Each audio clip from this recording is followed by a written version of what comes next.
Ok, então, muito boa tarde a todos, boa noite aos nossos irmãos europeus, que a paz esteja conosco. Então, do livro Minuto de Sabedoria, lição 176, convença-se de que o mundo não é um parque de recreio, é um ambiente de trabalho. Não é um feriado que nos tenha sido dado para repousar, mas um curso de aprendizado intenso. Procure, pois, aprender o máximo, aplicando à sua vida o maior mandamento. Ame a todos indistintamente e verá a felicidade morar dentro do seu coração. Viva dando um exemplo vivo de amor em todas as suas ações. Foi aberto por acaso, hein? Então, Senhor, agradecemos mais essa oportunidade. Estamos aqui reunidos no teu santo nome para aprendermos, para trocar opiniões, para progredirmos em nossa jornada aqui na Terra. Que eu consiga, Senhor, levar as palavras necessárias a todos e consiga, de fato, explicar da melhor forma possível, né, o que o texto diz. Enfim, Senhor, muito obrigado por tudo e por todas as oportunidades que nos dá. Nos abençoa sempre, Senhor. Nos acompanha a cada passo de nossa jornada. Obrigado por tudo, Senhor, e que assim seja. Graças a Deus. Graças a Deus. Então vamos compartilhar.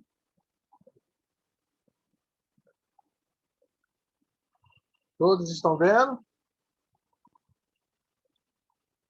Não. Não, Zé. Ah, sim, vai entrar agora.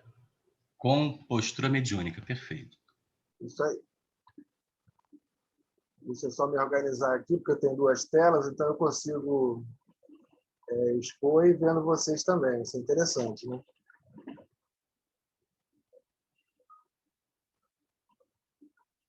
Vamos lá. Então, do livro Segurança Mediúnica, pelo Espírito Miramês, a mediunidade de João Nunes Maia, no capítulo 26, Compostura Mediúnica.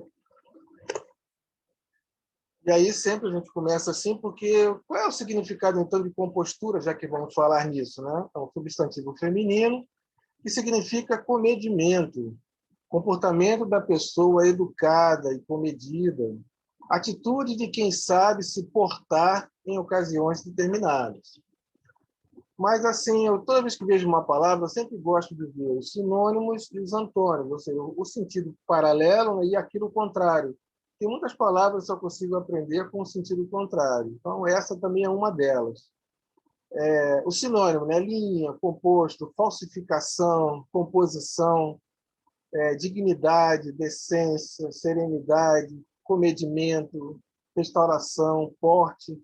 E por que isso? Porque essa compostura também tem a ver com aquelas composições artísticas, composições musicais. Então, tem todo um contexto que tem um significado de compor alguma coisa, que não é o nosso caso, né? O nosso caso aqui está ligado, sim, ao comportamento da pessoa educada, né, e comedida. Mas eu só consegui descobrir, de fato, o significado disso quando eu vi os antônimos, né?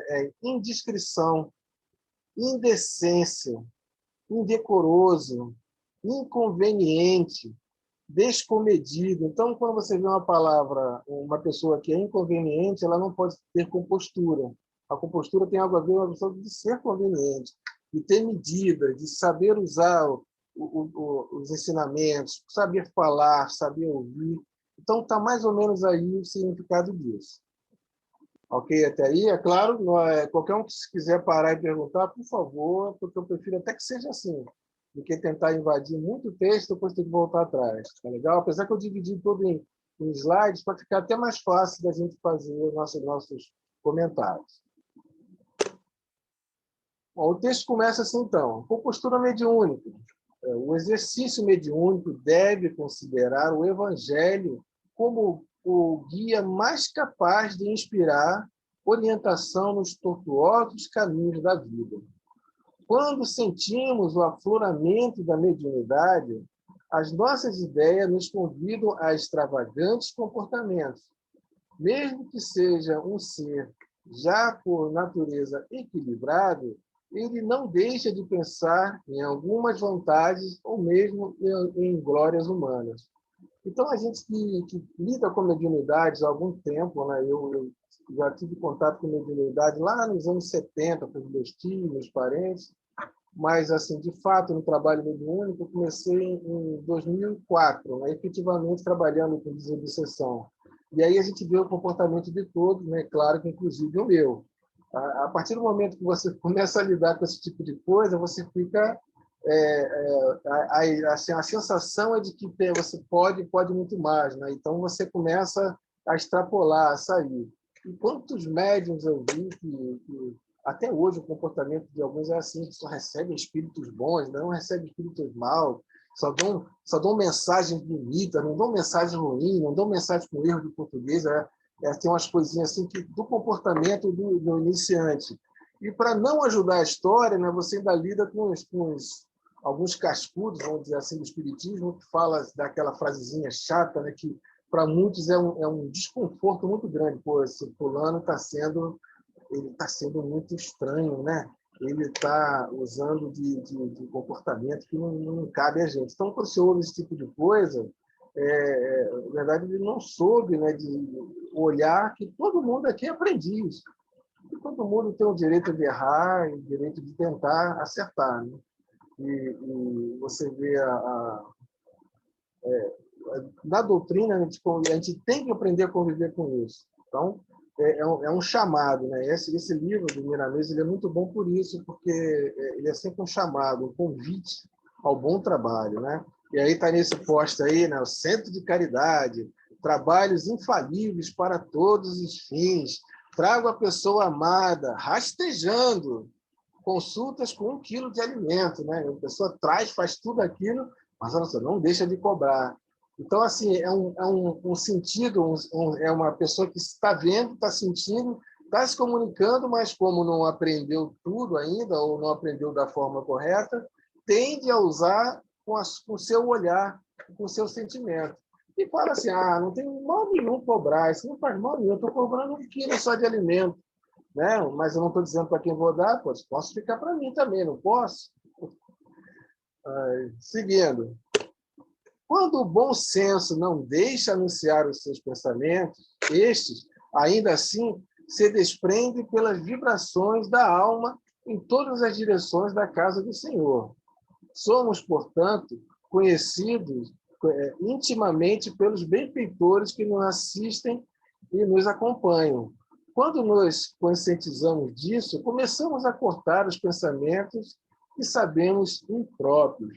E aí o bom exemplo, né, dessa foto aí é do Chico Xavier com o Emmanuel. Quantas vezes o Chico deu os deslizes dele, quantas vezes foi chamada a atenção do Emmanuel, né? Até uma hora que o Chico, né, começou a se conduzir, né, de forma melhor, porque ele sabia quem estava do lado dele ali, sabia quem o instruía, quem o inspirava, né? Então, a gente precisa também ter essa noção de que, se nós estamos no trabalho honesto, no trabalho justo, nós vamos estar também entre aspas, mentores também honestos e justos conosco. E a gente precisa olhar isso, precisa entender, precisa elevar o pensamento, né, para nos tornarmos, de fato, justos, né, e nos tornarmos dignos do dom que recebemos, né, dessa mediunidade que, apesar de alguns dizerem que são pedras, né, mas todos temos a um certo nível. A intuição, ela faz parte disso. Então, os médiuns intuitivos são, assim, de grande valor para a doutrina. Porque não é porque o sujeito escreve 1000 livros que ele vai ser tão bom assim. Porque depende de quem está do outro lado orientando. E depende da forma com que ele está entendendo isso e como ele se comporta diante disso, né? Até aí tudo bem, gente? Querem comentar alguma coisa? Então vamos lá. Tranquilo. Tá bom. O dever nos chama para a compostura mediúnica, né? Aquela palavra, compostura mediúnica. Se falamos muito sobre a mediunidade, cabe-nos descrever todas as experiências dos caminhos já trilhados pelos primeiros médiuns dessa doutrina abençoada. Ou seja, por que eu botei aí o Chico e o Divaldo? Porque são médiuns que a gente, de fato, tocou, né? Nós convivemos com ele, né? Nós ouvimos Chico várias vezes, sentimos Chico. Tem horas que a gente fecha até os olhos, consegue até ir lá na Mansão da Luz, consegue até Uberaba, né? É fato isso, né? São nossos contemporâneos. Por isso são os melhores exemplos que temos em nossas mãos. Ou seja, seres absolutamente falíveis como nós, que tiveram todas as suas dificuldades, né? Então, é o chamado, vejam os filmes dele, Chico Xavier, Edivaldo, você vai ver como ainda é uma oportunidade de crescimento, né? Tem mediunidade muito grande, né? Mas a gente precisa olhar para eles. Por que se fala dessa forma? Porque os tempos são chegados e não temos mais o tempo necessário para olharmos todas as obras, né? Para passarmos por todas as experiências. É hora da gente começar a aprender com as boas experiências de todo mundo. Esse é que é o grande lance, é olhar, né, o passado, como o Chico teve problemas, né, como o Divaldo teve problemas, mas superaram, claro, todos os problemas são aqui superados, porque um trabalho honesto, um trabalho justo, nos leva a isso. Os que estão no momento na Terra são agraciados por grande profusão de valores, através de mensagens e mais mensagens sobre o assunto, e livros e mais livros na pauta da educação mediúnica. Ainda assim, alguns medianeiros não conseguem viver nas trilhas do divino amigo, como servos fiéis da boa nova de Deus. Então, não é o fato de você ser médium, não é o fato de você ser espírita, não é o fato de classificar esse seu livro, assim, livro é livro espírita, que você, de fato, está conseguindo trazer a ideia. O mais difícil de todos esses livros é você conseguir absorver as ideias, porque ainda estão nas entrelinhas. Um livro ainda é cheio de entrelinhas, pelo menos, para mim, é o Evangelho segundo o Espiritismo. Por que eu digo entrelinhas? Porque cada vez que eu leio esse livro, e cada vez que leem ele para mim, um novo olhar. Como pode um livro ter, na minha pouca existência aí de espiritismo, como é que pode uma coisa dessa, um livro, ser tão pequeno e tão vasto ao mesmo tempo? Né? E a gente tem obras, eu tenho um livro aí, Ecologia, Espiritismo e Ecologia, da André Figueira, que é uma obra impressionante. Já temos Robson Pinheiro também, O Fim da Escuridão, mas aí o Robson Pinheiro ele precisa ser burilado. Né? A gente, quando lê uma obra, pelo menos assim é o meu entendimento, você precisa olhar, sentir, ler devagar, é importante, porque tem muitas coisas que são colocadas ali que ainda os espíritos têm dificuldade de entender. E essa dificuldade leva fatalmente a um mau aprendizado e leva também a uma interpretação difusa. E, às vezes, os palestrantes pegam esses livros como base e dão a ideia que entenderam errada. Né? Eu vejo assim, muito nas prateleiras de centros espíritas livros de Zíbia Gasparetto. Mas, na verdade, não são livros espíritas, são livros que ajudam, são livros de autoajuda, que ajudam o espiritismo, perfeito. Perfeito, mas a gente precisa ter o cuidado de olhar tudo. Aquele último livro ali, A Queda dos Anjos, eu tenho uma coleção de 7 livros, A Saga dos Capelinos, mas é um livro não mediúnico, é um livro intuitivo, né? E, assim, deve ser lido, eu digo sempre isso, ele deve ser lido, mas lido com muito cuidado. Ele traz informações que até chocam com a doutrina espírita. Eu confesso que estou no 6º livro parado em um capítulo e não consegui seguir em frente, porque foi uma quebra tão grande de paradigma naquele ponto, que eu decidi assim, não, vou estudar mais para dali seguir em frente. Eu acho que tem que ser assim. A gente não pode ter aquela obrigação de ler um livro espírita por semana, de aprender leitura dinâmica para ler a maior quantidade de livros possíveis, eu entendo que isso seja um caminho errado. O espiritismo precisa ser apreciado. É aquele cafezinho, né, que a gente bebe devagar, ele vai esfriando na xícara, né? E para muitos fica aquele pouquinho de açúcar no fundo, a gente derrama a xícara até o final. Então, é assim que tem que ser a doutrina. E, infelizmente, né, existem milhares e milhares e milhares de livros que nós ainda continuamos julgando pelas capas ou pelo título. E muitos trazem mensagens que, de fato, não vão ajudar.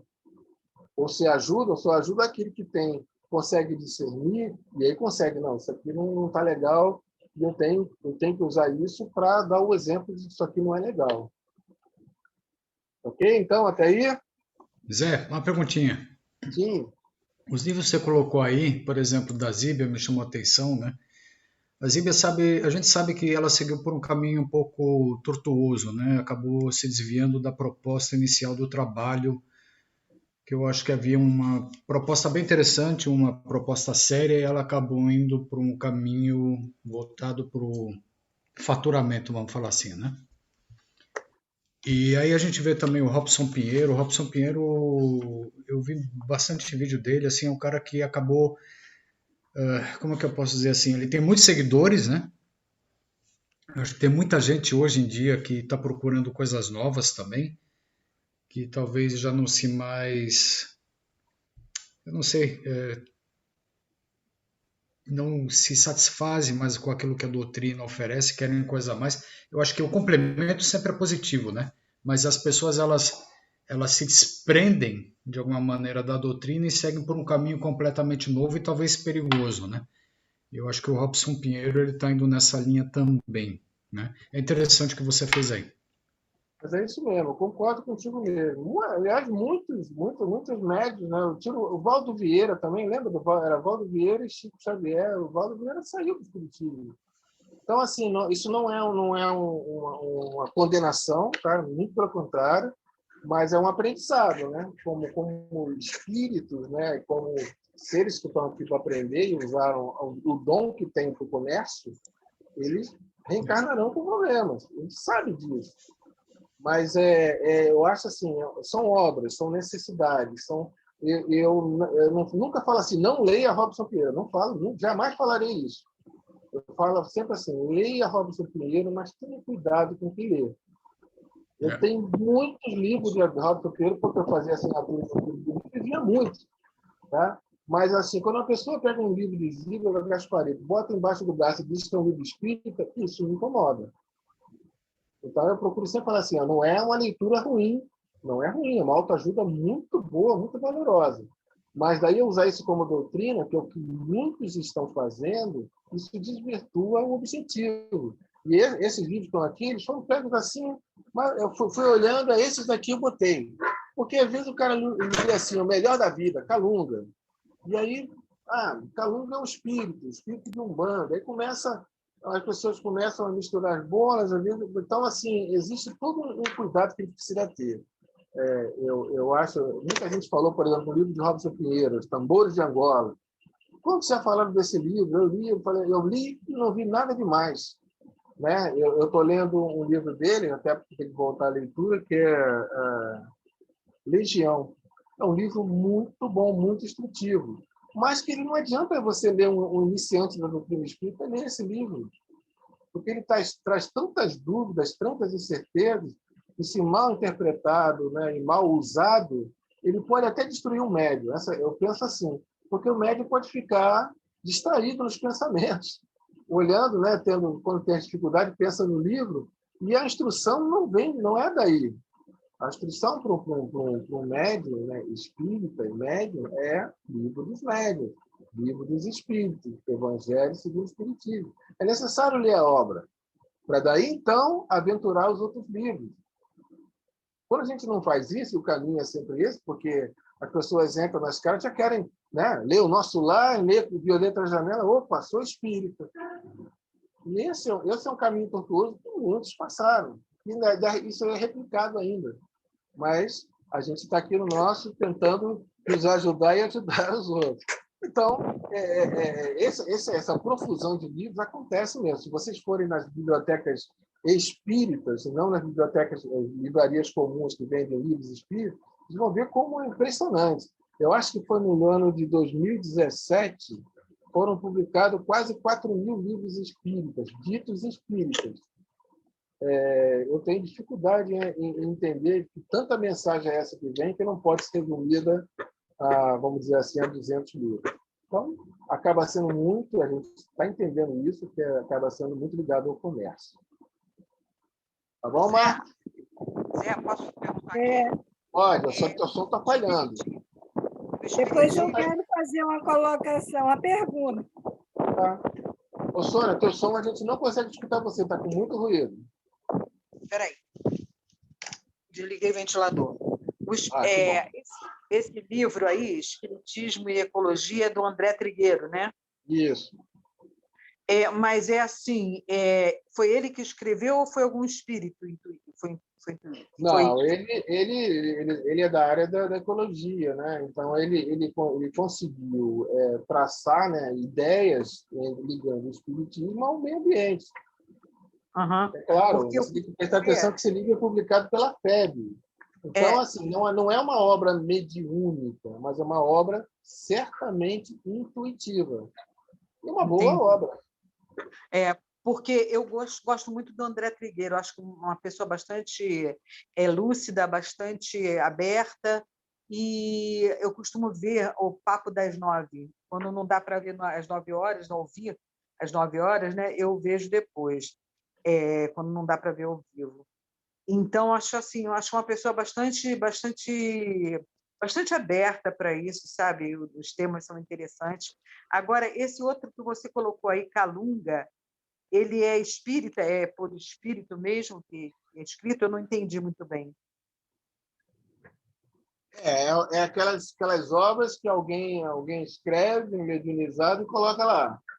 E a gente, se você prestar atenção, você não vê não está vendo o nome do espírito, né? Aí você não sabe se foi o Calunga mesmo que mandou, se ele mandou, ou se é simplesmente mais uma obra comercial. Mas o intuito aqui era só colocar assim, capas que chamam a atenção, né? Ah, entendi. Então, tá. Você não chegou a ler esse Calunga, não, né? não, esse não. Eu tenho um livro Calunga, mas não é esse aqui, não. É do Robson Pinheiro. Uhum. Tá bom. Ok, obrigadão. Raquel?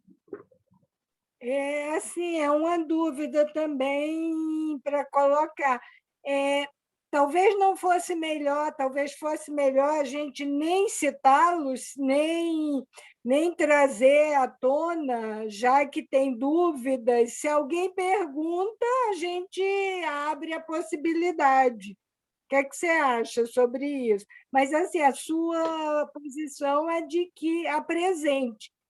Quem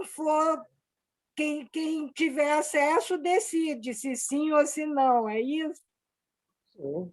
Eu acho assim que a gente está na hora de a gente fazer isso, né? Ler tudo que está ao nosso alcance, que a gente pode comprar, pode pegar emprestado e discernir.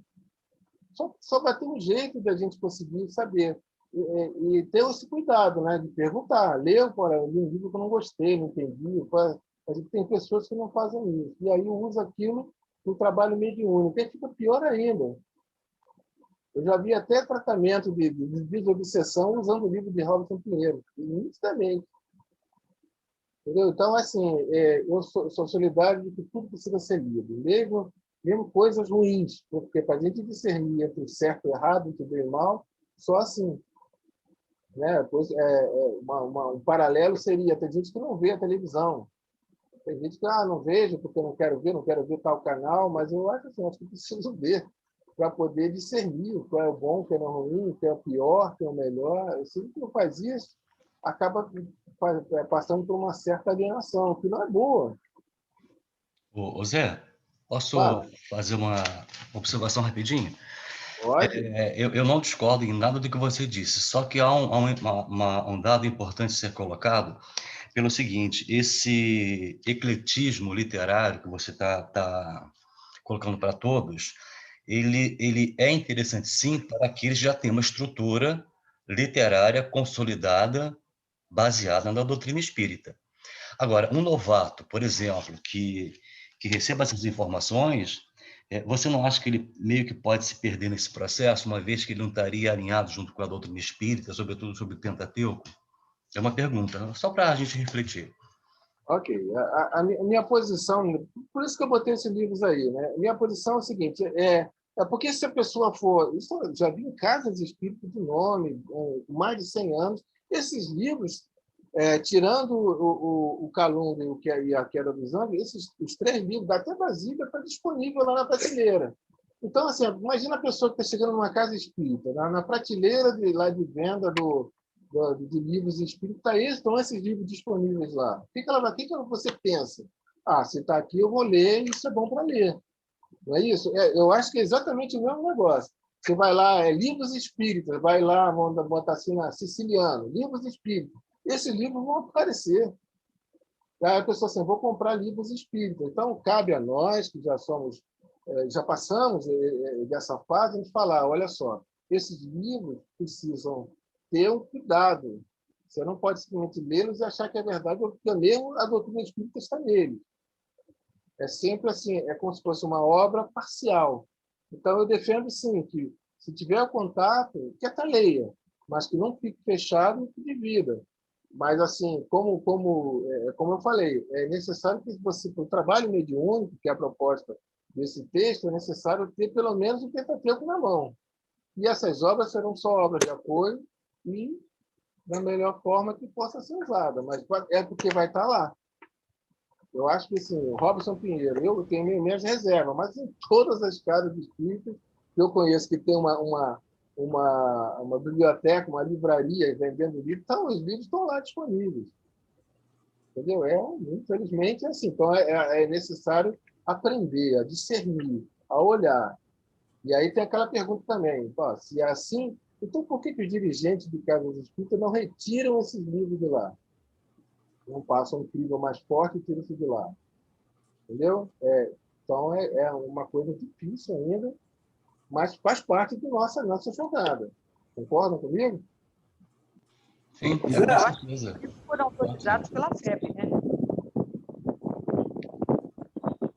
Acho que a Sônia falou assim, que eles foram autorizados pela FEB. Nem todos, tá? Não, nem Nem todos. todos. Nem todos. Nem todos, nem todos. Por exemplo, os Gasparetto, tanto a Zíbia como o Antônio, eles criaram a sua própria editora depois que romperam com o espiritismo. O mesmo se deu com o Robson Pinheiro. O primeiro livro dele foi aplaudido pela Federação Espírita, né? E, num dado momento, eu não tenho certeza se foi a partir do segundo ou terceiro livro, psicografado, houve uma cisão espontânea, né, também da parte do Robson. Eu, particularmente, gosto dele e tenho algumas obras dele, mas eu não recomendo, por exemplo, a trilogia para qualquer pessoa, porque eu sei que são informações muito profundas e que já houve o caso, inclusive, aí, no Abraão, de uma pessoa que leu um dos três e, pelo pensamento, ativou um grupo de espíritos menos felizes. Não sei se a Raquel, a Josi sabem dessa informação. E simplesmente desandou o casamento, a pessoa entrou no surto, um processo obsessivo, por uma questão de afinidade, de atração. Ela gerou uma condição espiritual que acabou atraindo para o campo dela, para a ambiência dela, e não só dela, como também familiar, um dos livros apenas da trilogia. E era uma pessoa jovem na doutrina, né? Então, alguém, né, possivelmente sugeriu que ela lesse um dos três livros, e eu tenho muita cautela nesse aspecto, e a jovem simplesmente entrou num processo de desequilíbrio tamanho que acabou o casamento, saiu de casa, eu não sei mais hoje como anda a vida dela. Também não sei.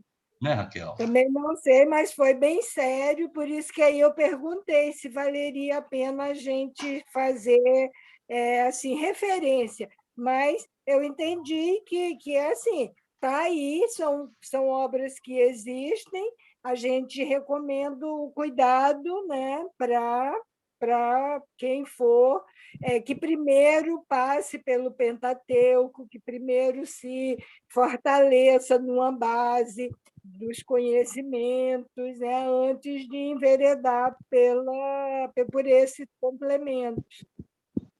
Perfeito, isso aí. Marcos, Helena? O que eu ia falar era justamente isso, que a Raquel acabou de falar.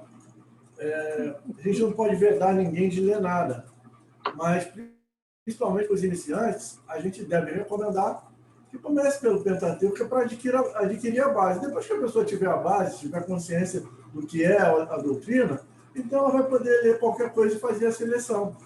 Acredito também que as casas espíritas deveriam fazer assim uma seleção não dos autores, mas de obras. né?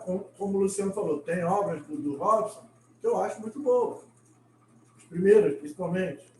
Então, tudo bem, se venda essa obra. Mas algumas outras eu já acho que são mais polêmicas, mais para quem está no estágio mais adiantado, para ele ver se vale a pena ler, se não vale, se gosta, se não gosta. Então, essas, pelo menos, a Casa Espírita não deveria colocar lá para vender.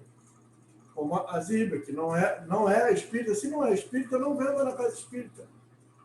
Nada contra. Ah, mas eu quero ler. Vai lá na livraria e compra. Não vamos impedir ninguém de ler nada. A pessoa tem que ter essa liberdade. Agora, quando você põe na Casa Espírita para vender, de uma certa forma, você está fazendo um marketing, uma propaganda para a pessoa comprar aquilo. Então, a Casa Espírita está assumindo uma responsabilidade de divulgar aquela obra que diz que não é recomendada. Como é que eu vou divulgar um negócio que eu não recomendo?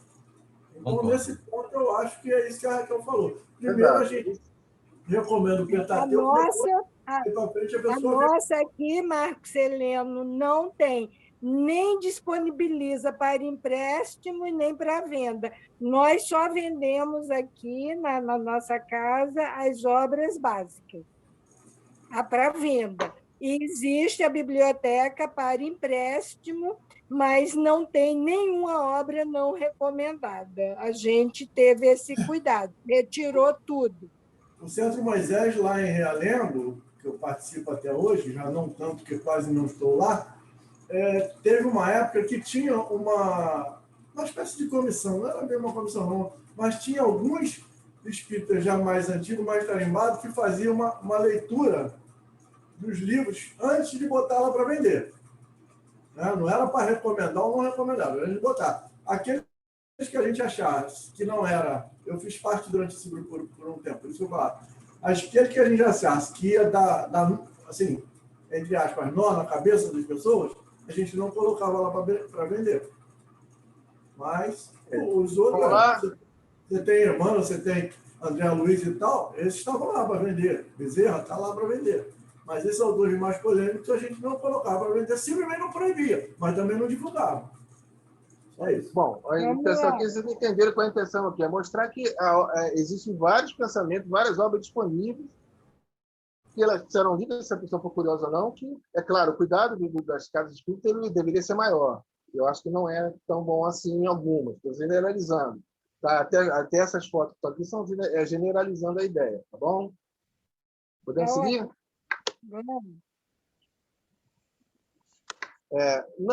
Não insistimos para que siga homens, mas somente os seus bons exemplos. Quando eles conseguirem dar-te isso, acompanha-os, enquanto eles estiverem direcionados pelo bem, aquele bem que visa a coletividade. Ser organizado em toda a sua atividade com o espírito, com as crianças e com os idosos, com o mundo e com os homens que, por vezes, não participam de seus ideais. E aí é aquela prova que a gente precisa, né, de caridade. Nós precisamos olhar a todos ao nosso redor, de toda forma de pensar. Né? A gente usa exemplos, sim, mas a gente precisa seguir homens. Né? Basta muito, né? Tem gente que fala coisa muito boa, mas são maus exemplos como pessoas. Às vezes as palavras são boas. Tem que ter um jargão, né? Faço o que eu falo, mas não faço o que eu faço, né? Porque muitos exemplos, e às vezes enquanto eu ouço assim, pô, mas que espírito é esse, né? Tem todos os comentários, mas exemplos não faltam para a gente. Eu acho que nessa altura do campeonato, bons exemplos, temos muitos, e a gente tem dificuldade de seguir muitos. Mas vamos tentando e vamos aí. Eu vou ter a ideia do Gandhi, porque o Gandhi parece ser uma ideia universal, né? E esse é o cara, né? E tudo que ele fala, todas as obras dele são maravilhosas. Isso volta um pouquinho na questão do slide anterior, né? Se você segue o homem e ele muda, ele desvirtua, ou muda o seu direcionamento, não vou falar de desvirtuar, não. Ele muda o seu direcionamento no meio da trajetória dele, você acaba mudando o seu direcionamento também. Exato. Então, quando você segue os bons exemplos, você não corre esse risco. Eu acho que ele está seguindo essa mesma linha. Não é o homem, não é a obra dele, os livros deles em seguir. Mas os bons exemplos que ele acha que deu. Deu bom exemplo? A gente sabe. A gente tem dentro da gente consciência, né? Está lá, pergunta 625, né? 23, 620 alguma coisa, onde está a lei de Deus, na nossa consciência. Então a gente sabe o que é o certo e o que é errado, para a gente seguir. Tá bem. Ok. Mais alguém? Vamos lá, então. A harmonia faz bem a todas as criaturas, mais ainda ao médium, pois é através dela que os bons companheiros da espiritualidade maior se comunicam com os seres da Terra. Desfazem dos pensamentos fixos, principalmente aqueles alimentados pela vaidade e pelo orgulho. E aí é impossível não comentar dos médiuns orgulhosos, naqueles que estão há 40 anos dentro do espiritismo, que falam que só recebem seres de luz, que mandam psicografias maravilhosas. Como tem gente assim ainda, infelizmente.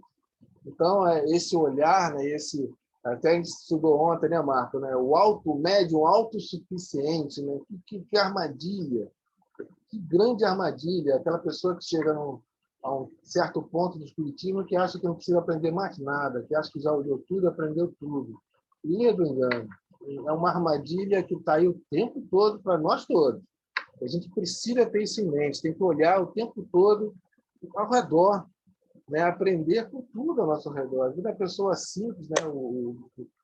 Às vezes o gari que está ali varrendo a tua rua vai te ensinar muito mais do que o professor de universidade. É assim que a nossa jornada ela precisa de tipo de coisa, graças a Deus. Não queiras mostrar que tudo o que fazes é certo. Para isso, tens uma razão. Analisa e compara, investiga e vê as ideias dos outros com carinho. Às vezes, elas são melhores do que as nossas. E só porque não nascem nas nossas mentes, costumamos desprezá-las. Isso também é um fato, né? Quantos falam coisas que a gente não ouve, né? Às vezes não ouve. Você está ali, não, olha só, por que você não faz assim? Eu falei, pô, mas eu sempre trabalhei assim, por que eu tenho que mudar agora, né? Por que eu tenho que ouvir? Ou então a gente fala assim, não vou na palestra do fulano de tal, porque o fulano só fala abobrinha, né? A gente tem sempre umas ideias assim, né? Não, eu não vou participar quinta-feira na Raquel, porque ela fala de evangelho, eu não gosto de evangelho, né? Então, a gente pode usar dessas atitudes. Não, eu não vou. Eu quero saber quando aparece o José Luiz, porque eu não gosto de ouvi-lo falando, né? Ele fala de um jeito que não é um jeito espírita. Esse pensamento passa. Infelizmente, ele passa. Ele tem que ser aprendizado para a gente? Claro que tem, porque a gente tem que ter uma razão, né? Tem que ter em nós o desconfiômetro, né? Por que será? Né? Por que eu não gosto do fulano? Por que eu não gosto da palestra do fulano? Por que eu não gosto do texto de fulano? Pode ser e depende, né? Pode ser uma coisa de outras vidas, pode ser um ajuste, né? Pode ser um ajuste de ideias. A gente precisa disso. A gente está na nossa jornada de aprendiz ainda. Cada criatura vive em uma determinada faixa e pode perceber a lei melhor do que nós, ajudando-nos no aperfeiçoamento. Os nossos melhores instrutores quase sempre são os que não nos suportam. Mas tem sempre alguém que não suporta a gente, não tem não? Fala sério. Sempre alguém que tem uma diferença, às vezes você está do lado, né? O inimigo dorme ao lado, não é isso? Às vezes você está assim, não, eu não sinto ciúme de ninguém, graças a Deus fulano não sente ciúme de mim. Aí você, no fundo, está ali aprendendo, né? Tá ali a gente aprende, né? Às vezes, porque são sentimentos diferentes. A gente não pode querer que uma pessoa entenda a vida e olhe a vida e sinta a vida como nós. Não é porque eu gosto muito de fulano que eu quero, da mesma forma que goste de mim. E falar amor não significa que você está amando de fato. O amor ele se demonstra com ações, com atos, né? E não com palavras. E como é complicado dentro do espiritismo, então, poxa, às vezes tem lá a pessoa simples, a pessoa que mal sabe falar. Mas os ensinamentos são maravilhosos. Mas tem sempre aquele que é contrário, né? Que é o marrento de plantão que está sempre discutindo, que toda a palestra vai, não faz nem pergunta, faz uma colocação contrária à sua. Não é isso, não é assim que o pensamento é. Aí você tem que jogar de sabedoria e falar assim, tá bom, mas de onde você tirou isso? Porque esse da onde você tirou isso obriga a gente a ter base para o que está falando. De onde você tirou isso? Você replica e não com ódio, não com desavença, não aumentando aquela diferença, sim trazendo para o raciocínio, trazendo para o bom comportamento entre nós, de onde nós tiramos isso. José, posso falar algo? Pode. É natural que existam pessoas com as quais temos mais afinidade. É natural. Graças a Deus. Né? E isso faz com que a gente se aproxime, que a gente, por exemplo, quando vai assistir uma palestra, um estudo, a gente se afiniza, a gente fala, pô, que legal, hoje essa pessoa vai estar lá, né? E tem pessoas que te acrescentam algo, tem pessoas que não te acrescentam nada. E quando você vai assistir uma palestra de alguém que te acrescenta algo, quem já teve a oportunidade aqui de assistir uma palestra do Raul Teixeira? É maravilhoso, é um show, é um espetáculo, cada palavra que sai da boca desse homem te enriquece, te acrescenta algo. Agora, existem pessoas que mesmo você vai palestrando da Casa Espírita, que você vai assistir uma palestra da pessoa e não te acrescenta nada. É natural, né? Que às vezes eu não sei, é uma questão de ou afinidade, como você falou, é uma questão de que segue talvez por uma linha de pensamento diferente da tua. Você fala, caramba, né? Eu fiquei uma hora aqui para escutar essa pessoa e não aqui dentro, não entrou. Né? Entrou aqui no ouvido, mas aqui no coração e aqui também não chegou. Né? Acontece, infelizmente acontece. Mas aí a gente também tem que, eu diria, saber filtrar. A gente tem que saber... Eu prefiro ir na Casa Espírita assistir uma palestra, não por obrigação. Tá? Eu tenho que ir todo sábado, eu tenho que ir toda quarta-feira para assistir o Evangelho. Vai, se você realmente quer ir, se te vai fazer bem. Eu acho que a gente tem que ter esse ponto. Porque se eu for para assistir uma pessoa que de antemão eu já sei que não me agrada o conteúdo que ela vai apresentar, bem, eu não vou fazer. Porque quando eu vou na Casa Espírita, eu tenho que também acrescentar algo. Eu tenho que chegar e oferecer algo para os espíritos que estão ali né, trabalhando, tratando as outras pessoas. Então, bem, eu não vou fazer, né? É o que eu penso. Perfeito, eu também penso assim. A gente precisa estar trabalhando com tudo, com alegria, né? A alegria de florescer é isso. E graças a Deus, esse grupo tem sido um grande ensinamento para mim, porque somos seres que a gente consegue, às vezes, o mais simples, não se mudam. Então, o mais simples que dão palestra para nós aqui são os que mais ensinam. Né? Eu tiro pela Camila, pela Cris, né? Que fizeram um esforço enorme, mas fizeram. Então, é assim. Não é porque eu estou mais tempo no espiritismo, que eu uso mais de tecnologia, que sei mais. Isso não quer dizer nada. Muito pelo contrário. Eu sempre falei que eu tenho grande dificuldade ainda de vivenciar o Evangelho. Mas faz parte do aprendizado e parte do esforço. Se eu não fizer esse esforço, de nada adiantou. Mas é assim mesmo, né? E a gente precisa, eu acho que é aquela história, pode ser o pior livro do mundo, mas sempre há algo que você tirar dali de bom. Eu acho que sempre é possível tirar algo de bom, mesmo da coisa mais tenebrosa que acontece. Ok? Era isso que eu ia falar. Mesmo quando a gente vai, era isso que eu ia falar, um adendozinho na fala do Marcos. Que mesmo quando a gente vai e chega lá e encontra alguém que a gente acha que não acrescenta nada, se a gente garimpar um pouquinho, a gente vai achar alguma coisa de útil. Porque não tem ninguém que não possa, que seja, já é um ditado que diz, né? Tem ninguém tão sábio que não possa aprender mais nada, não tem ninguém tão honesto que não possa ensinar nada. Então, mesmo aquele que a gente vai assim com uma certa... mais reticênciazinha, eu não vou aprender nada com esse cara. Se a gente garimpar um pouquinho, a gente vai acabar aprendendo alguma coisa assim. A gente tem que fazer, às vezes, um esforcinho da nossa parte. Mas eu concordo que, às vezes, dá sono. Eu concordo que, às vezes, algumas pessoas vai lá ver e dá um soninho. A gente tem que brigar para esse sono para poder tentar garimpar alguma coisa para a gente, eu acho. Viu, Selênio? Eu nessa linha que você está falando, eu acho interessante. Eu cheguei já a... Eu acho que a gente nunca tem que fechar a porta de início, né? Eu acho que assim, de início você tem que fazer um esforço, você vai lá, assiste, vai uma segunda, uma terceira vez. Se na quarta vez você está indo, na terceira já, você fala assim, caramba, né? Não está me ajudando. De repente, não sei, procurar alguma outra coisa, né? Eu acho que sempre sim tem alguma mensagem positiva, mas isso também é aquilo que o Zé falou agora também, né? Camila, Cris, né? A própria Raquel. Tem pessoas que têm empatia, que têm a capacidade de chegar lá na frente e passar a mensagem e dar o recado, né? E tem gente que infelizmente chega e assume a responsabilidade e não consegue passar o recado, né?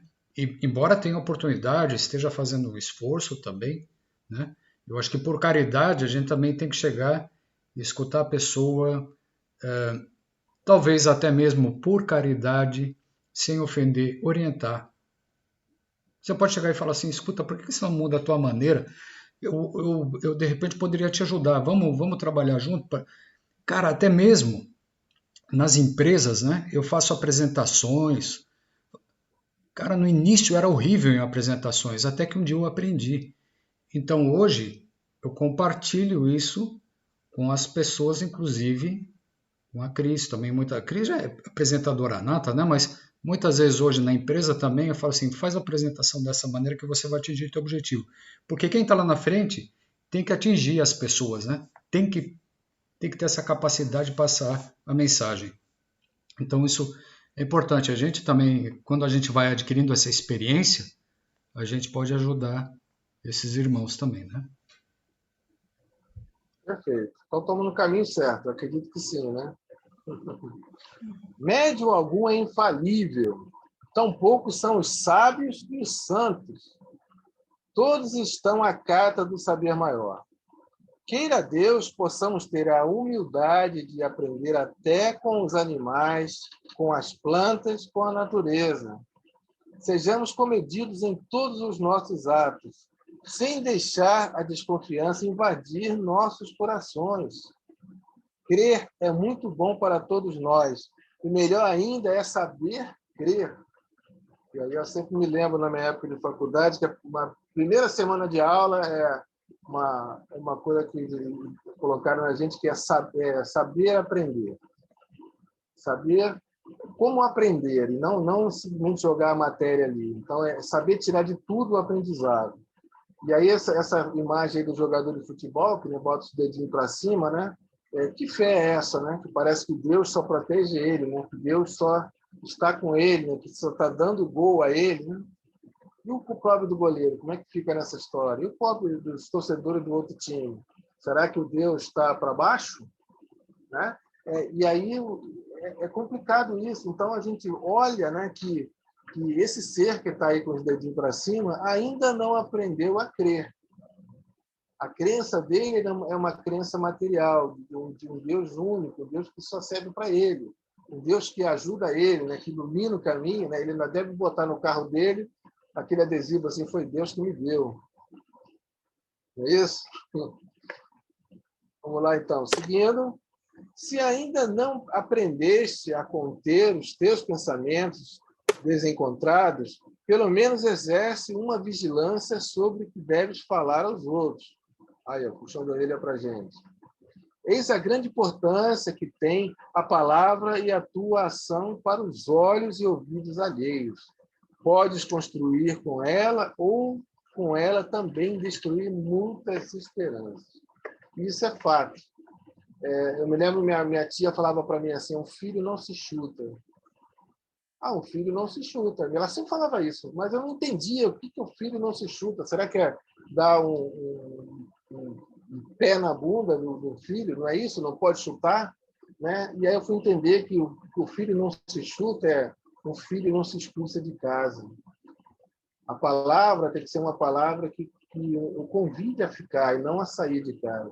Então, chutar o filho tem um outro sentido muito mais profundo. E quantas vezes a gente insiste em falar algumas coisas dentro da doutrina espírita, dentro das nossas palestras, que pode destruir muita gente. E aí eu dou o exemplo de uma palestra que, para mim, foi a pior palestra de todas.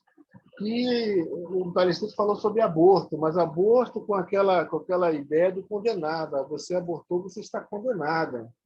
Você não vai, você vai desencarnar e vai para o vale das sombras. Então, assim, um troço horrível de uma pessoa que, de fato, não aprendeu. E passou palavras erradas e até quem nunca praticou o aborto saiu ruim daquela sessão. Então, eu até falei na minha casa, olha, nunca mais tragam ninguém para falar sobre aborto, porque eu acho que ainda não aprenderam. Porque existe muito mais, né, ligado a isso. E que tem que ter a empatia, né, daquela mãe que fez isso. Porque é uma situação muito difícil. E nós homens temos dificuldade de entender, mas quem passa pela situação é necessário. Então, saber o que falar, né, é muito importante. E não ficar replicando palavras e pensamentos ruins. Né? A gente tem o dever de replicar boas palavras, boas orientações. E aí a gente tem que reconhecer aqui o papel da Raquel na quinta-feira. Ela consegue envolver-nos a todos, trazendo boas palavras, bons exemplos, boas formas de entender essa complicada obra que ainda, para mim, é o Evangelho. Mas que, com certeza, melhoraremos. E estamos melhorando. Então, é isso que a gente precisa, de boas palavras. Né? Se você não tem boas palavras, é melhor não falar. Não é assim? Até aí, tudo bem, gente? Seguindo. Sim. A responsabilidade é de quem fala.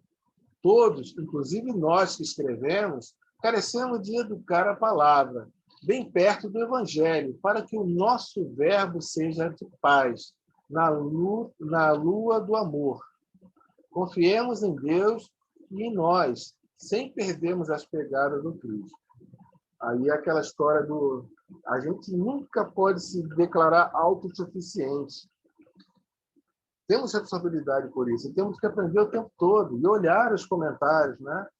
Tipo assim, poxa, o Marco, você podia falar diferente nisso aí, podia falar mais brando, né? De algum comentário, só um exemplo. Ou acatar isso, né? Porque se a gente tem amigos, as melhores pessoas para nos ajudar e corrigir são os amigos. Apesar que os inimigos ajudam até mais, né? Mas quem está aqui ao nosso redor, né? O nosso alcance, é que vai nos ajudar. E aí eu, novamente, faço o convite a todos desse grupo que façam um esforço para algum dia falar sobre alguma coisa. Que seja uma coisa, não necessariamente nem dentro do espiritismo, mas uma coisa de paz, de harmonia, como criar plantas, como plantar, como colher, como fazer bordado, como fazer crochê. Isso não tem problema nenhum, porque são lições de paz de espírito. Não é isso? Não é, Raquel?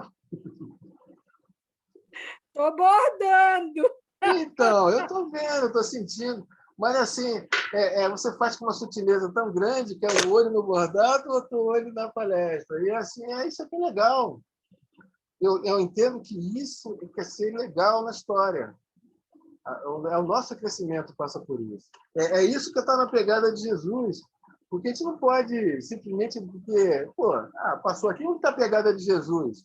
Aí tem até um sujeito que fala assim, não, mas vem cá, as pegadas de Jesus só aparecem na areia e não aparece na pedra. Então você tem que olhar de novo, porque se você achar que só tem pegada de Jesus na areia, você está no lugar errado. Tem que aprender muito mais. Vamos lá. O médium não pode esquecer-se da decência nas suas lides mediúnicas, nem no meio dos homens, seus companheiros de trabalho do dia a dia. A mediunidade com Jesus é uma escola onde o aprendizado não falta em nenhum momento.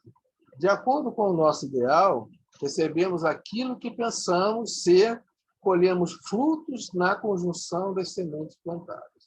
Plantamos tudo que colhemos. Nós colhemos tudo que plantamos, não há jeito disso. Se estamos plantando boas obras agora, esse grupo já até floresceu, porque já plantamos antes, é necessário reproduzir, é necessário gerar novas sementes, frutos, e continuar.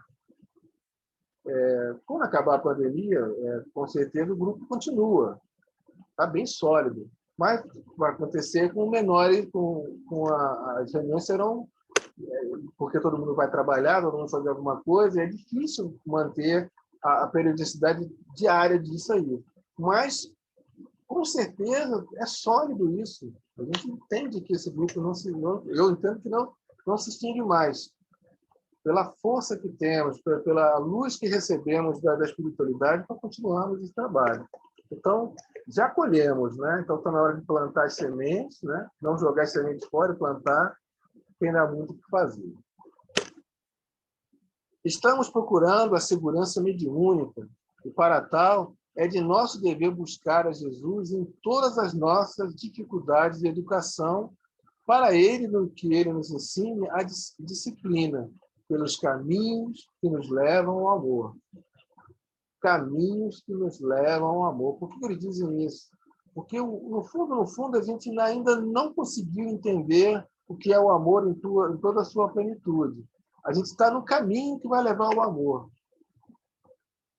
O caminho que vai levar ao amor passa por ouvir, passa por falar, passa por trabalhar, passa por tanta coisa, né? O nosso dia a dia, na Guides, né? E o melhor ensinamento que a gente recebeu foi de Jesus, mas temos dificuldade de usá-los. Para muitos pode parecer que a mediunidade é coisa fácil e que para o seu desenvolvimento basta fechar os olhos, acrescentar-se, concentrar-se e alguém do nosso lado invoca os espíritos. O engano de muitos tem levado outros a recomeçarem novas em reencarnações.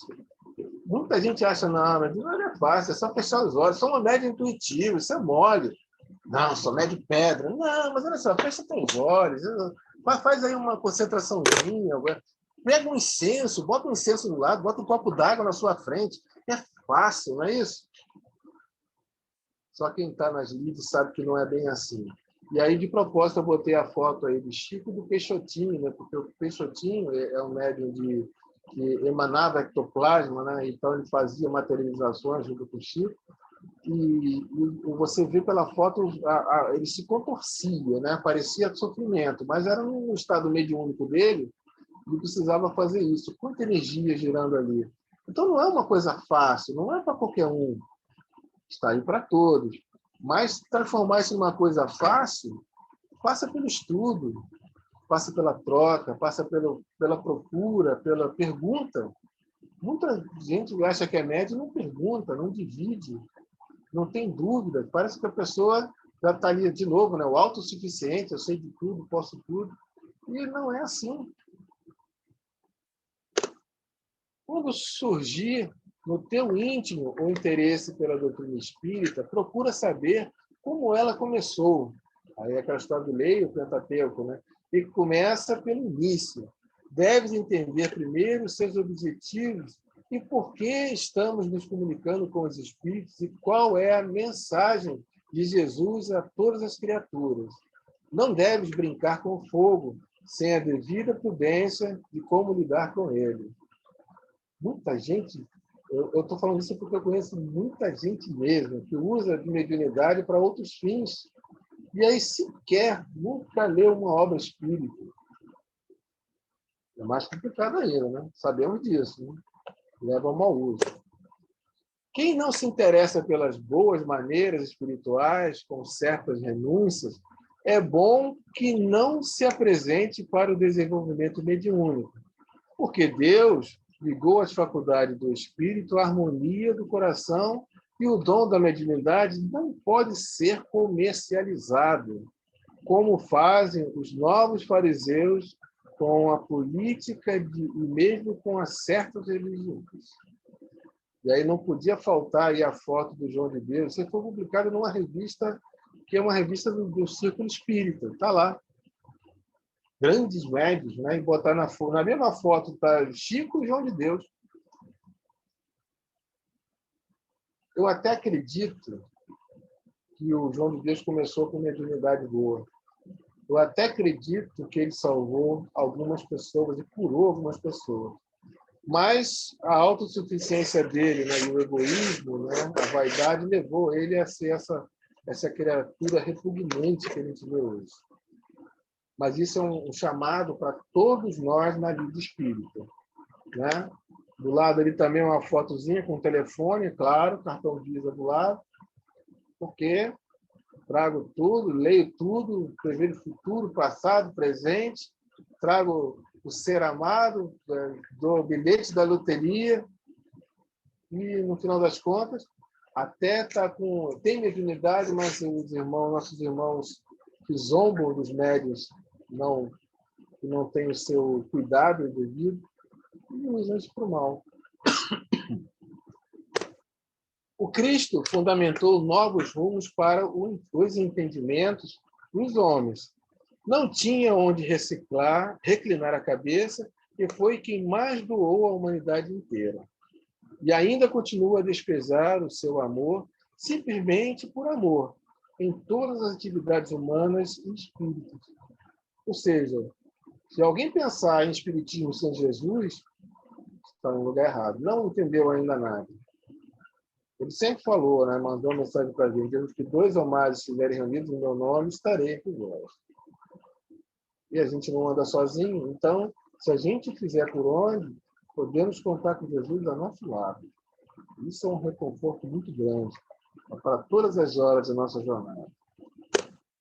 Podemos considerar o médium como um discípulo de Jesus, e, como tal, não precisa dizer o que deve ser feito para a sua própria felicidade. A compostura mediúnica deve ser a primeira ideia dos que buscam o desenvolvimento das suas faculdades, de modo que o exemplo nobre de uma vida seja uma fonte inesgotável, igual àquela que encontrou a samaritana quando ia buscar água para saciar a sede do corpo. E aí eu fiquei curioso por essa cena aí e acrescentei no nosso estudo. Isso está no Evangelho de João, capítulo 4, versículo 14. Né? Foi o encontro da samaritana com Jesus. Mas quem beber da água que eu lhe der, nunca mais terá sede. Ao contrário, a água que eu lhe der se tornará nele uma fonte de água jorrando para a vida eterna. Sozinho, Jesus se depara com uma mulher, segurando um vaso para pegar água na fonte.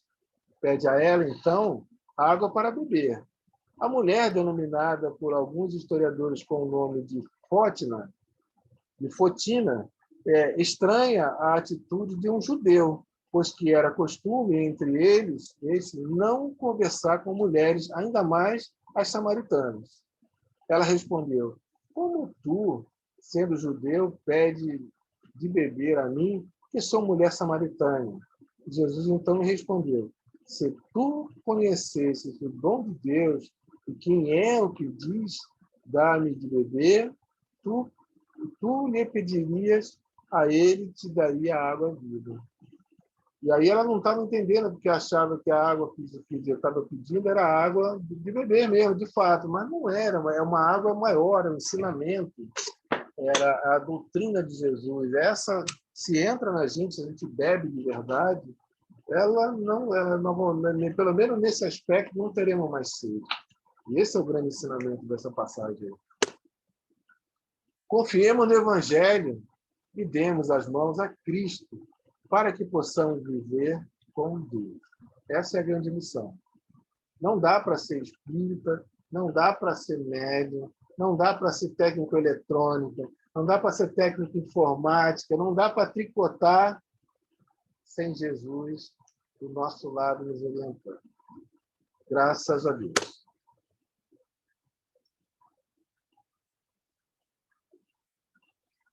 Bom, aberto então a palavras. Gostaram? Muito bom. Fiz um esforço enorme, hein? Muito bom. Ô Zé, Diga. eu gostei do jeito que você fez a apresentação. Posso copiar semana que vem nesse estilo? Pode, até mando para você, se você quiser. Eu publico no grupo esse PowerPoint que ele pode usar à vontade. A ideia é essa, usem à vontade. Eu gostei dessa de colocar o parágrafo e ilustrar, colocar o parágrafo e ilustrar. Gostei disso. Porque assim, quando eu fui lendo, eu percebi, aí, tem que comentar. Eu me coloquei no lugar de vocês, então, a cada página era justamente a abertura para um comentário. Como não foi muito comentário, eu segui em frente, mas eu fiz de um jeito que seria assim, eu acho que é melhor assim mesmo. A gente mede, né? Uma técnica que a gente usa para fazer isso. Bem didático. Cada slide um comentário. Cada slide um exato. parágrafo Bem muito grande, didático, ao meio, para não ficar chato, né? Para não ficar aquela palestra chata. Tem algo a dizer. Tá vendo? Não foi muito boa. Eu tenho um comentário rapidinho, se você me permitir. Você chegou a falar uma coisa antes que me chamou a atenção, ficou na minha cabeça, ficou dando volta, né? Eu falei, uma hora eu tenho que comentar o assunto. Violetas na Janela. Violetas na Janela foi o primeiro livro que eu li, né? É o melhor livro da doutrina espírita? Sabemos que não. Mas é o que me atraiu. É o que... eu já tenho convívio com o mundo espiritual desde pequenininho. E quando eu já era um cadinho mais grande, mais, né, com a cabeça já mais envolvida, eu peguei aquele livro, li e me atraiu. Para mim foi como o pote de mel, né? O pote de mel que atraiu a abelha ali, né? E aí eu comecei a queria entender um pouquinho mais, comecei a conversar. Porque quando a gente chega e fala assim, meu amigo, você quer aprender espiritismo? Pega aqui o Pentateuco. O Pentateuco é uma obra importantíssima, só que o conteúdo ele é, num primeiro momento, indigesto. É difícil. Se você pega para uma pessoa e dá o Pentateuco, uma pessoa que não estudou o espiritismo, que não tem conhecimento, começa por aqui, meu querido. A pessoa vai falar, valeu, muito obrigado, tchau. Provavelmente vai acontecer isso. Porque até hoje, a gente já conversou sobre isso aqui, a gente pega hoje o Evangelho, a gente tem dificuldade para entender o que o Kardec queria dizer lá em 1800 e pouco. A gente tem dificuldade. A gente pega hoje aquele livro que a gente comprou, que já é uma nova versão do Damasceno, né? É uma nova versão com comentários, já outro linguajar, já fica mais fácil. Mas às vezes o que você precisa é abrir a porta através de uma maneira mais simplificada, contar uma historinha, até mesmo Nosso Lar, que é o primeiro livro de André Luiz. O entendimento não é fácil. O entendimento não é tão simples. Fala assim, legal, depois de eu participar de alguns grupos de estudo, estudei o Evangelho, já estudei o livro dos Espíritos. Aí você pega o Nosso Lar, você começa a entender, começa a ter uma visão correta e não distorcida. Agora, se você pega, insisto, pegar e entregar o Pentateuco na mão de uma pessoa, ela vai se assustar, né?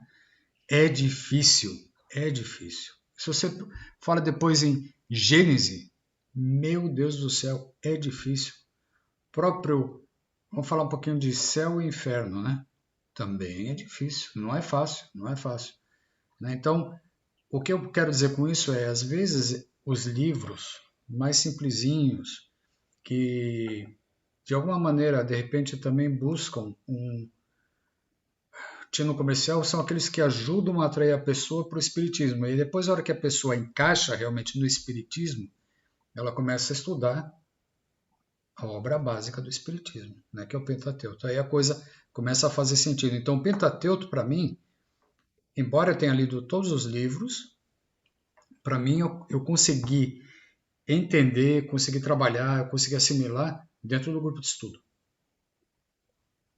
Eu dei esse exemplo, que são os dois livros que parece que são iniciantes da doutrina espírita. É isso mesmo. Eu costumo dizer que são pão doce para atrair a abelha, não é o pote de mel, não. Mas, assim, o problema todo nisso, nesses dois livros, é que tem muita gente que acha que é espírita só por isso, só por ter lido esses livros. Sim. Né? E aí o convite é maior. E uma pergunta que nunca, assim, sempre nesse meio espírita, de vez em quando eu faço essa pergunta para o pessoal do espírita, para poder saber como é que eu estou nessa história, né? É mais para mim. Qual o livro que você recomendaria para ser lido pela primeira vez por uma pessoa que deseja ser espírita? E por quê? E aí bate dúvida. Tem gente que fala assim, leia o Livro dos Espíritos, mas não é um livro muito palatável, como você falou, para uma pessoa que não conhece nada, que quer ver, quer ter uma ideia, quer ver assim, um rascunho para saber onde vai se meter, não sabe. Isso vale para todas as religiões. A católica é assim, leia a Bíblia. Você tentou ler a Bíblia? Talvez seja até mais complicado.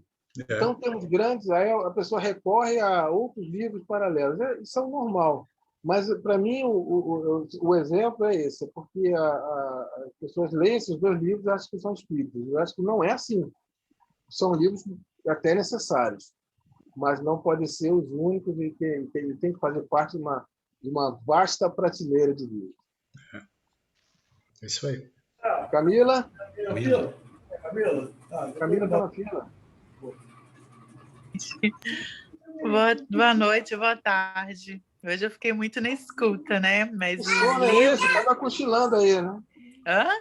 Estava cochilando aí, nessa cara de sono. Nada, não. Estava fazendo comida, janta, coisa normal. Não, mas eu prestei atenção em tudo. E falando dos livros, eu comecei igual o Marcos também. O primeiro livro que eu li, assim, e eu falo que por muita curiosidade foi o Muitas Vidas, Muitos Mestres, porque trata de hipnose, regressão a vidas passadas, que é o assunto que mais me chamou atenção e mais me intrigou quando eu comecei a estudar a doutrina. Mas quando eu mudei para cá, a gente tem um casal de amigos e eles faziam o evangelho no lar e a gente ia para a casa deles. Eles estavam estudando o céu e o inferno e missionários da luz. Nossa, mas eu penei demais. Eu não entendia nada. E acho que até hoje tem determinadas partes do céu e inferno que se eu ler eu não consigo assimilar. Que é de difícil entendimento. É diferente de um livro com uma linguagem tão chula, né, tão simples, igual Muitas Vidas, Muitos Mestres, mas o contexto histórico do livro é legal, porque é a questão da falta de credibilidade, né, do médico que era psicoterapeuta, ele não acreditava. Então, ele foi provado, né, através da regressão da paciente dele, que realmente os fenômenos aconteciam. Então, é um livro que é levinho, assim, e eu gostei de ler, mas eu quero ler livros mais complexos. Eu hoje em dia intercalo leituras difíceis com leituras mais fáceis. Era só isso. Bom, obrigada, gente. Deixa eu só fazer Tem um comentário. não, hein? Deixa eu só fazer um comentário em cima disso para o Marco falar. Tem livros, e você sabe o que eu estou falando, que não devem ser lidos sozinhos. Um deles é o Livro dos Médiuns, o outro é o Céu e o Inferno. Por que não é para ser lido sozinho? É para ser lido num grupo de estudo, é para ser lido dividido. Porque são tantas dúvidas, tantas inseguranças, né, que não há o que fazer. Eu, Marco Sereno, à noite, 9 horas, a gente tem um outro grupo, um grupo mais familiar, mas ele está estudando o Pentateuco. Ainda está botando obras póstumas. Então, o que a gente faz? A cada capítulo encerrado, troca de livro. O primeiro capítulo não pula para o outro. Então, nós estamos lendo toda a obra. E a gente ouve de espíritas de 30 anos que, poxa, eu nunca tinha lido esse livro desse jeito. E o grande aprendizado para a gente é isso. Então, uma sugestão muito simples, faça-se um grupo exclusivamente de estudo da doutrina espírita, e aí divida com pessoas. Nós temos a internet para isso. Você vai ver que maravilha isso. Porque eu sozinho não dá. concordo com você. Tem livros que realmente a gente não tem capacidade para entender. Para você ver, nas nossas palestras, quando a gente está estudando determinados assuntos, vocês que estão num nível um pouco mais avantajado que o nosso, né, um nível mais avançado, vocês têm dúvidas? Imagina a gente que está começando. Sai briga, tá? Não pensa em que sai briga de espírito, porque são pensamentos diferentes, né? Eu concordo, é isso aí, mas parabéns, você foi show, como Obrigado. sempre. Marco, vamos lá, Marco. Marco Sereno. Justamente isso. Quando a gente fala em ler o Pentateuco primeiro, na realidade é um erro de colocação. O Pentateuco ele não é para ser lido, ele é para ser estudado. E não dá para você estudar sozinho. Tem que estudar no grupo. Porque realmente é a troca de ideias que faz a gente chegar ao entendimento do que é a obra. Para aquele que está começando, né, a gente não indica o Pentateuco, eu botei escrito, a gente indica o que é o Espiritismo. Agora, mesmo aí, a gente tem que entender que cada um é cada um. Uma pessoa adulta, você vai indicar o que é o Espiritismo, né? Um jovem, então, um jovenzinho muito novinho, você tem mesmo que levar ele para a evangelização, para a premocidade. O meu primeiro livro foi Nosso Lar, o primeiro livro que eu li. Mas eu já estava estudando, já tinha ido a algumas 4 ou 5 reuniões da mocidade, já tinha pago o grande mico da minha vida, que foi na primeira reunião, que eu estava prestando atenção danada lá, e aí a primeira reunião foi o Livro dos Espíritos perguntando o que é Deus. Então foi lida a resposta, foi lida aquilo tudo, foi comentado pela orientadora, pai e tal. E aí, quando começou a pedir deu a palavra, ela virou para mim: Marco, você que está chegando agora, você entendeu? Eu falei: entendi. Então explica para a gente o que é Deus. Abri a boca e saiu. Ele é um homem velho que está sentado lá no céu, tomando conta do... Acabei de falar, fiquei vermelho, ficou todo mundo olhando para minha cara e disse: gente, eu não sei por que eu falei isso. Foi a primeira psicofonia da minha vida. Falei: gente, eu não sei por que eu falei isso, eu não penso nada disso. Aí ficou todo mundo, não sei por que eu abri minha boca e saiu isso. Eu não penso nada disso, não.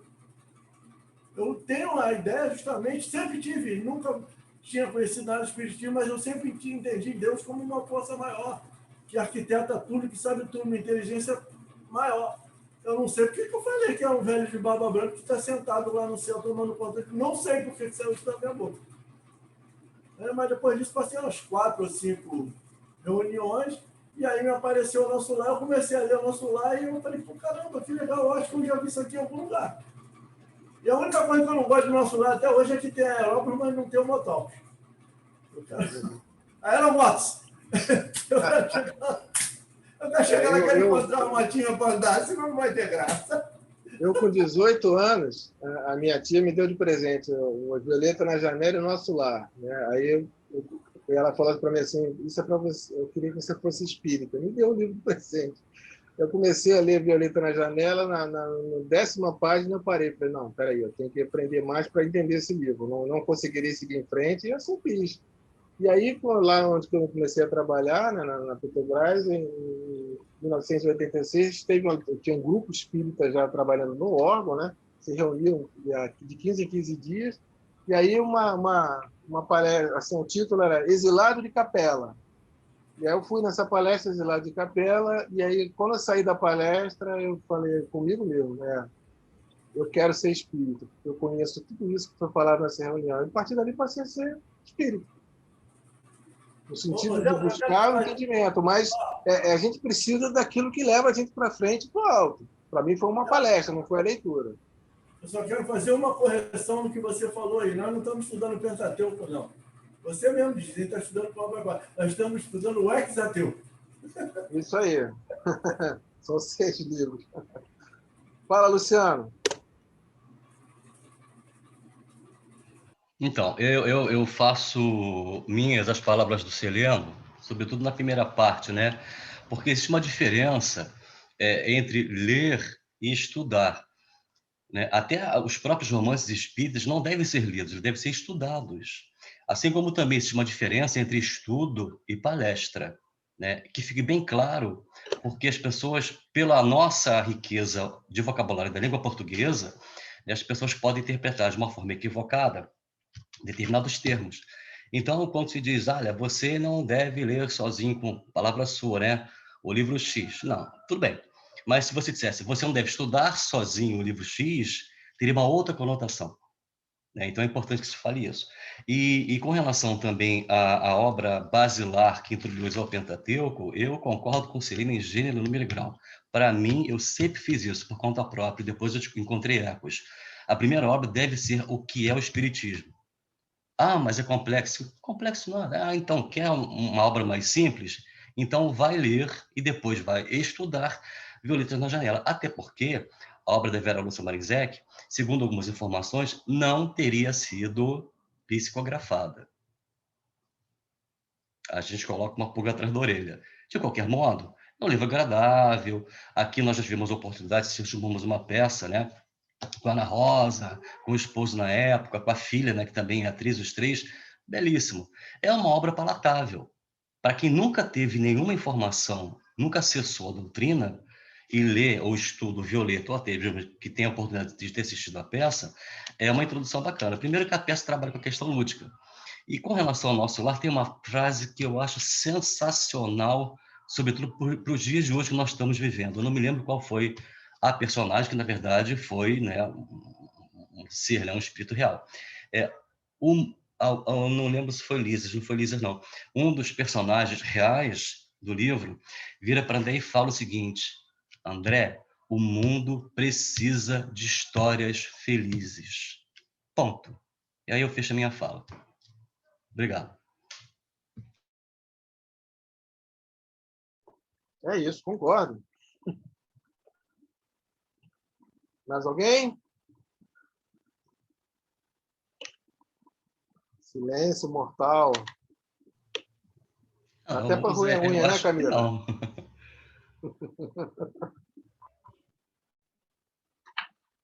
Bom, quem deseja, então, fazer nosso encerramento, nossa oração de encerramento? Não? Eu posso fazer. Pô, que bom. Bom, então vamos lá, concentrar. Depois desse estudo tão bem apresentado pelo nosso amigo José Luiz, e agradecermos a Deus por estarmos aqui mais um dia com saúde, em meio a tantas dificuldades que cada um vem enfrentando, no seu interno ou no seu externo, com família, com os amigos, mas nós sempre conseguimos um tempo para nos reunirmos e levarmos o nosso pensamento junto a Deus e Maria Santíssima, para absorver tudo que esse estudo de cada dia vem nos proporcionar. E agradecemos, Senhor, sempre por essa oportunidade, porque só através dos nossos estudos, os nossos ensinamentos diários, é que possamos compreender quão vasta é a doutrina espírita. Dessa forma, finalizando mais um dia, pedimos permissão para encerrarmos os nossos estudos de hoje, agradecendo a Deus e Maria Santíssima por tudo que nos foi proporcionado.